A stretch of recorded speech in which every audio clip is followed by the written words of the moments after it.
Vagyok 32 éves hajadon, vagyis nem hajadon, mert ott van az élettársam Albatrosz. Ő 33 éves, és van egy gyenge pontom, ami ott van, nagyon intim helyen, és ha vakarják, akkor az arcom tapírrá változik.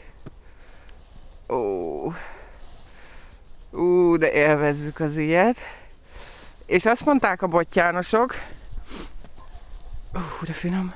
Azt mondták a bottyánosok, hogy ha ránk szavaztok, és megnyerjük a használt autót, akkor minden nap megvakarják a pontot. Valójában minden nap megvakarják, mert szeretnek röhögni a hülye fejemen, de ők ezt nem tudják, hogy én ezt tudom. Ez az arc.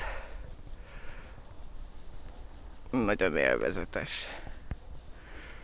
A módszer nagyon egyszerű. Így.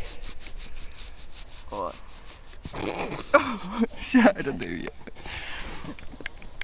És akkor visszavakarok bárkinek hálából. Úgy. Nagyon finom.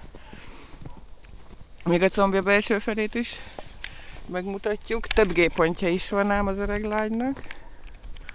Mutasd az arcot. Mutasd a szádat. De finom.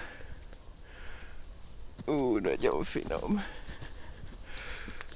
Szereti a vélló az ilyet. Úgyhogy kérünk mindenkit, hogy szavazzon a Bottyánek 20-ra, hogy a Sára hülye fején minden nap röhöghessünk.